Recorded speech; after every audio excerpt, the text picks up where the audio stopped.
He reached for her wrist, fast, arrogant, like he thought she'd freeze.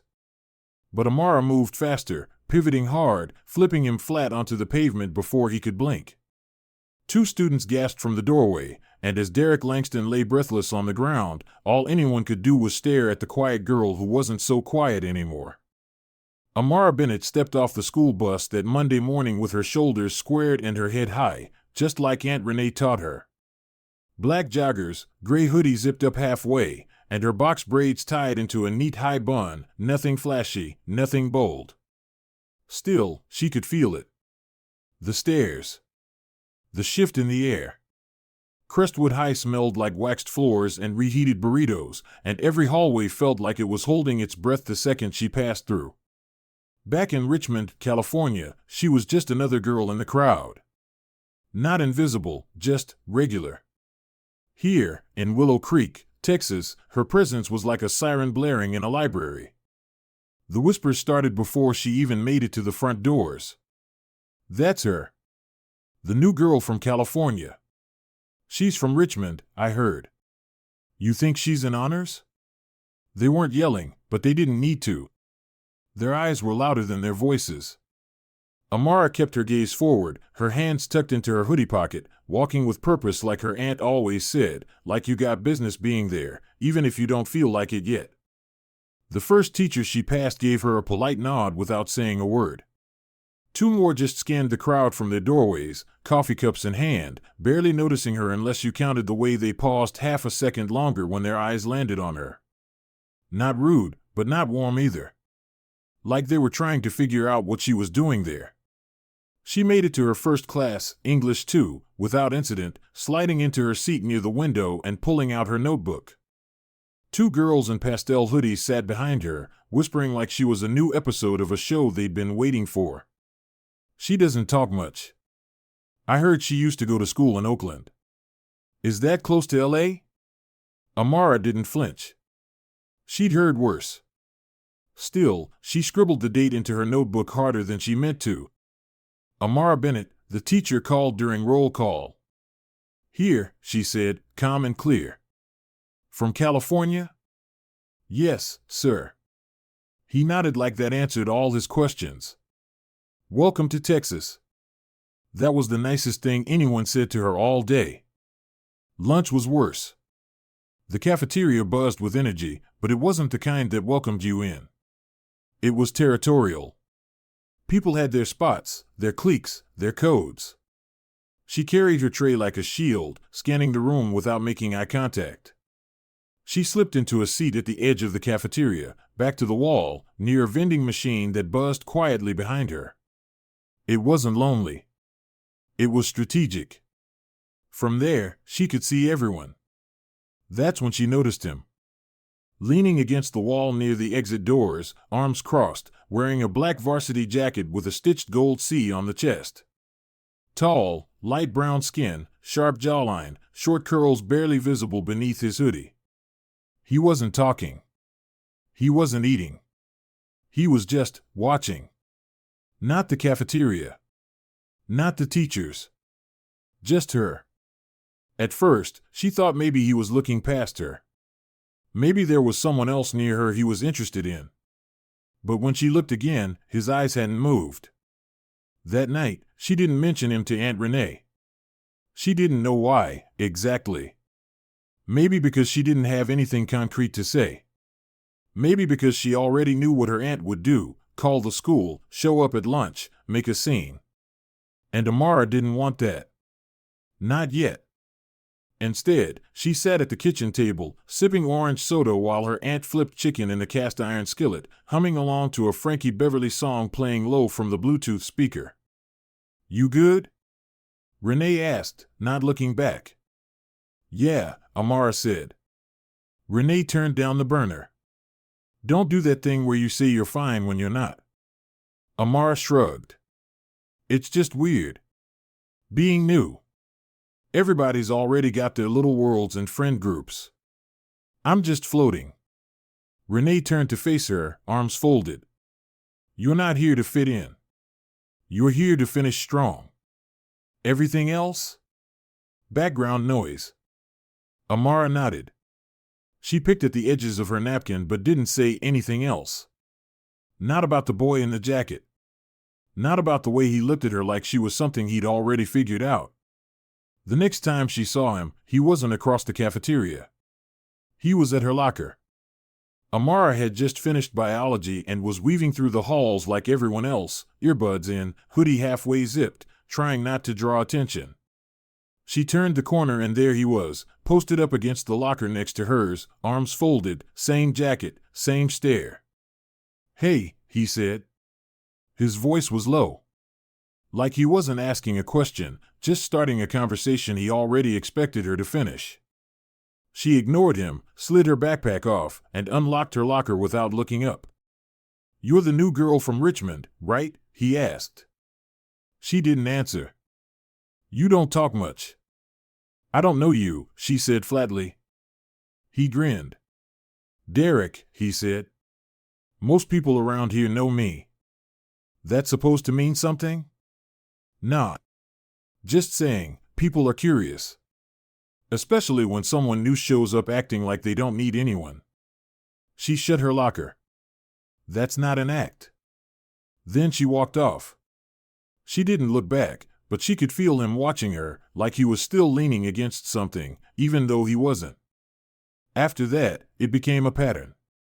She'd turn a corner, and there he was, across the quad at lunch, near the vending machines between classes, in the back of the library pretending to skim a book. Always close enough to be seen, never close enough to be accused of anything. By Thursday, she started changing her routes. Left staircase instead of right. Library before lunch, not after. But it didn't matter. Derek always showed up like static in the background of a song, annoying, persistent, impossible to fully tune out. On Friday, her English teacher, Ms. Renner, pulled her aside after class. "You all right, Amara?" she asked, voice low. Amara hesitated. "There's this boy," she finally said. "He's not touching me or saying anything bad. But he's always there. Everywhere." Ms. Renner frowned. "Who?" "Derek. Derek Langston." Ms. Renner's eyebrows lifted slightly, then she smiled. "Too fast, too easy." "Oh, Derek's harmless. He's intense sometimes, but he's a great student. Tutors freshmen. Volunteers at the animal shelter." Amara's face stayed blank. "That's not what I asked." Ms. Renner's smile softened. "If it gets worse, let me know. But I'm sure he's just being friendly." Amara walked out without replying. That night, she stared at her phone for 20 minutes before texting, "Can we talk when I get home?" Renee called instead. "What's up, kid?" Amara paused. "There's this guy. At school. Derek. He's not saying anything wild. But he's always there. Locker. Library. Gym. Even the gas station yesterday when you dropped me off." Silence. Then, a breath. "You sure it's him?" "I'm not blind." Renee exhaled through her nose. "All right. I'm picking you up from school tomorrow. But remember what I told you, fear don't belong to you. Don't carry it like it does." The next morning, Amara didn't put in her earbuds. She didn't shrink. She walked through the school like she owned every tile. Derek was waiting by the vending machine near the gym. He smirked when he saw her. "Didn't think you'd show up today," he said. She didn't stop walking. "You don't scare me," she said over her shoulder. "You're just bored and lazy." His face twitched. "What did you say?" "I said I see through you. You're not deep. You're not clever. You're just pathetic." She kept walking. Didn't wait for a response. But something told her he wouldn't stay quiet for long. And for the first time since she arrived in Willow Creek, Amara wasn't afraid of what came next. Amara didn't sleep that night. Even with her favorite lo-fi playlist playing through her earbuds and the fan humming on low, her mind wouldn't stop spinning. Every time she closed her eyes, she saw Derek's face, half amused, half challenged, like her words had flipped a switch he didn't know existed. "You don't scare me," she told him. But now, in the dark of her room, she realized it wasn't just about Derek anymore. It was about everyone who had seen her but never really looked. Everyone who dismissed her silence as weakness. Everyone who smiled at Derek and told her to relax. The next morning, she moved like a storm was brewing beneath her calm. She wore the same hoodie but tied it tight. Her box braids were wrapped higher than usual. In the mirror, her eyes looked different. Focused. Sharpened. She didn't tell Aunt Renee what happened at school, not yet, but her aunt must have sensed it. Over scrambled eggs and turkey bacon, she asked, "You need me to walk in there with you?" Amara shook her head. "Not today." Renee nodded once and went back to slicing strawberries. But when Amara opened her phone at lunch and saw Derek leaning against the vending machines again, waiting, something in her finally cracked. Not in fear, but in decision. That night, she dropped her backpack by the door and said, "Can we train?" Renee was already in the living room doing sit-ups. She paused mid-rip. "Right now?" "Yeah." Renee didn't ask questions.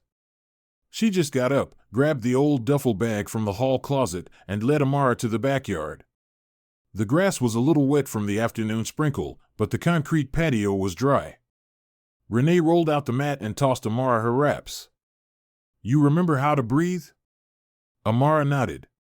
"Then show me." She wrapped her fists tight, stepped onto the mat, and squared up. Left foot forward, chin tucked, eyes sharp. Renee circled her slowly. "You feel like talking while we move?" "Yeah." "Then tell me, what's his name?" "Derek." "Louder." "Derek." "What's he doing?" "Following me. Blocking my path. Showing up everywhere." "Why?" "Control." "And what do we do with people like that?" Amara exhaled hard through her nose. "We don't freeze." "Damn right." Renee threw a soft jab. Amara slipped it. Another came faster, she blocked it. Renee tried a low sweep, Amara stepped out and pivoted. Sweat beaded on her forehead, but her breath stayed even. "You think I taught you to fight for fun?" Renee asked, leaning against the porch railing now. "No, I taught you for this. So that when someone tries to rewrite your story with fear, you know how to hold the pen." Amara didn't say anything. She just kept moving. That night, she showered, braided her hair tighter, and fell asleep with her window cracked open. Cool night air drifted in, and for the first time in weeks, she didn't wake up to the sound of her own heartbeat.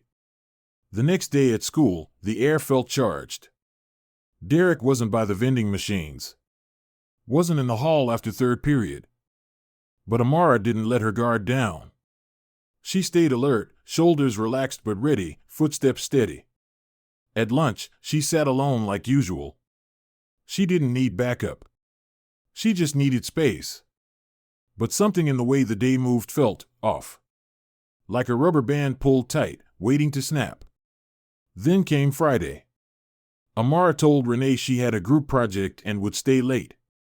It wasn't true, but she didn't want her aunt waiting outside while she handled this. She walked slowly through the emptying hallways after last bell. Most of the teachers were packing up. Students were pouring out the front doors, laughter echoing, lockers slamming. But behind the gym, near the rusted bleachers where no cameras reached, it was silent. She knew he'd be there. And he was. Derek leaned against a dusty silver Camry with his hands in his pockets, no varsity jacket today, just a plain black t-shirt that stretched over his chest. He looked up when he saw her. "Told you not to run your mouth," he said, pushing off the car. "But here you are. Guess you wanted me to teach you something." Amara didn't stop. She walked until her shadow reached his feet. "You don't scare me, Derek." He laughed. "Yeah, you said that. Thing is, talk don't mean much when it's just you and me." He stepped forward. She didn't flinch. I don't know what your problem is, she said, her voice flat, but you picked the wrong girl. Oh yeah? You gonna swing on me, tough girl? No. But I will stop you from touching me. His grin flickered, something bitter behind it. Then he reached for her wrist, fast. But not faster than her. She caught his arm mid-motion, pivoted, dropped her weight, hooked his elbow and twisted just like Renee taught her. Derek hit the pavement with a thud that echoed off the gym wall. The air shot out of his lungs in one sharp gasp. He rolled to his side, coughing. Two students stepped out of the gym door just in time to see her step back, hand steady. I don't want to fight, she said loud enough for them to hear. But I'm not scared of one either. The students froze, wide-eyed. Derek scrambled up, his chest heaving. You're crazy, he spat. You're gonna pay for this. Amara tilted her head. No. I'm not. But you might. She turned and walked away, calm, controlled, unshaken. She didn't look back. She didn't run. When she reached the front office, the principal, Mr. Whitmore, tried to piece it all together. So he didn't strike you first? No, Amara said, her voice firm. But he reached for me. And he's been following me for 2 weeks. Ask the security cameras. Silence. Mrs. Holbrook sat nearby, shifting in her seat. I warned you, Amara added, eyes locked on the counselor. You didn't listen. That night, Renee didn't say, I told you so. She just handed Amara a fresh pair of hand wraps and said, same time tomorrow?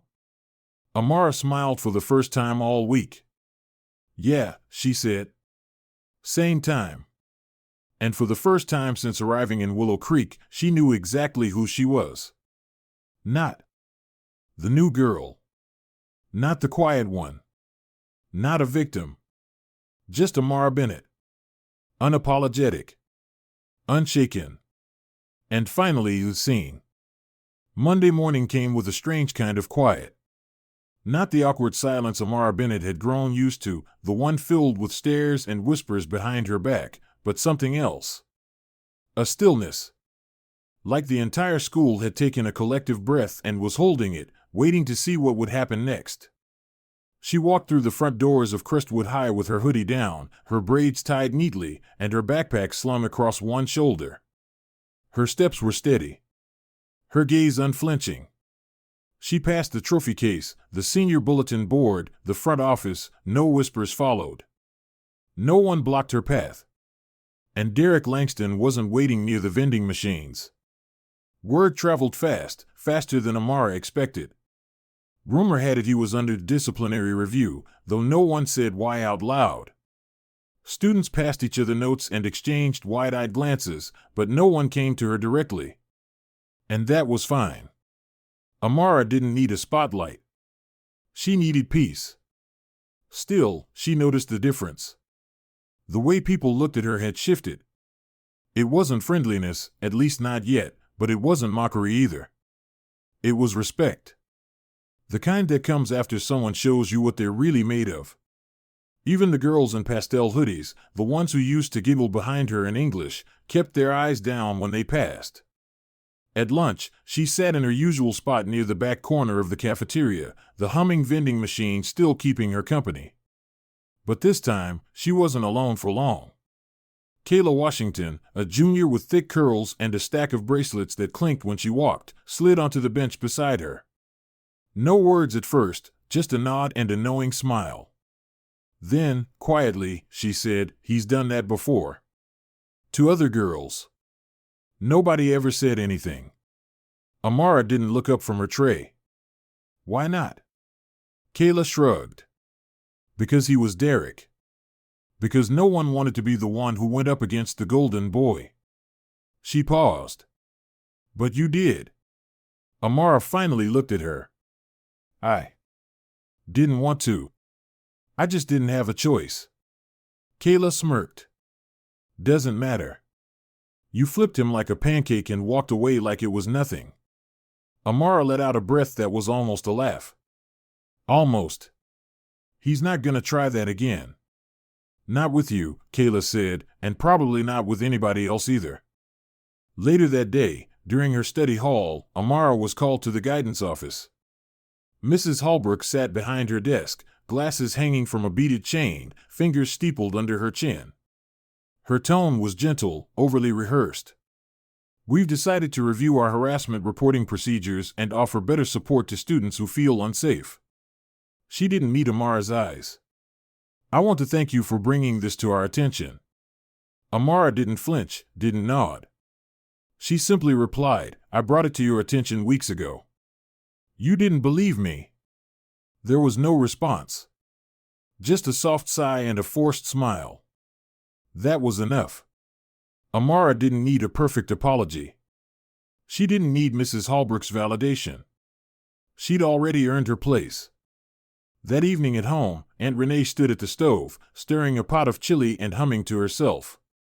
When Amara walked in and dropped her backpack by the door, Renee didn't say anything. She just reached into the drawer, pulled out a fresh pair of wraps, and tossed them across the kitchen. Same time? She asked. Same time, Amara replied, smiling. The next few weeks passed without drama. Derek never returned to school. Rumor said his parents pulled him out and sent him to a private academy 2 towns over, but no one had proof. His name stopped coming up in conversation. His face disappeared from club posters and the yearbook committee board. It was like the school had erased him to avoid having to deal with what he'd done. Amara didn't care. She wasn't looking for revenge. Just freedom. And she finally had it. She kept training with Renee every other night, kicks, blocks, breathing drills. Not because she expected another fight, but because power wasn't something she ever wanted to forget how to hold. She became sharper in class. More vocal. When teachers asked questions, she answered with clarity. When students cut her off or spoke over her, she held her ground. She didn't yell. She didn't push. She just stayed rooted. Solid. Unshakable. She didn't become homecoming queen. She didn't start hanging out with the popular kids or get invited to big weekend parties.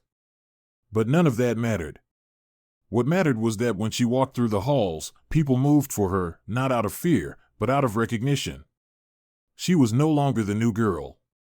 No longer the quiet one. No longer the girl they assumed they could ignore. One afternoon in early December, as she was heading to the library, she heard her name. A teacher, Ms. Renner, stepped out of her classroom and smiled. Amara, I just wanted to say, I admire how you handled yourself. Not a lot of students would have stood up like that. Amara blinked. I didn't feel brave. Ms. Renner nodded. That's usually how it works. You don't feel it until after. Finals week came and went. The chill in the air carried a weight of endings, fall semester wrapping up, projects turned in, grades posted. On the last day before winter break, Kayla handed Amara a small folded note in the hallway. Inside it read, "Some of us are stronger because of you. Thank you." Amara tucked it into her pocket and didn't say a word. That night, as she stood in the backyard with her hands wrapped and her breath visible in the cold air, Renee threw a soft jab. Amara blocked it. Pivoted. Countered. They moved in silence for a few minutes until Renee finally said, "So, still feel like the new girl?" Amara shook her head. "Not anymore." Renee grinned. "You know who you are now?" Amara exhaled. "Yeah. I do." By the time January rolled around, Amara wasn't just present at Crestwood High. She was known. And not for gossip, not for drama, but for resilience. For drawing a line and keeping it. For showing everyone that silence wasn't weakness. It was strength waiting for the right moment to speak. And when it finally did, it changed everything. So when Amara walked those halls, head high, steps certain, people didn't whisper anymore. They watched. They remembered.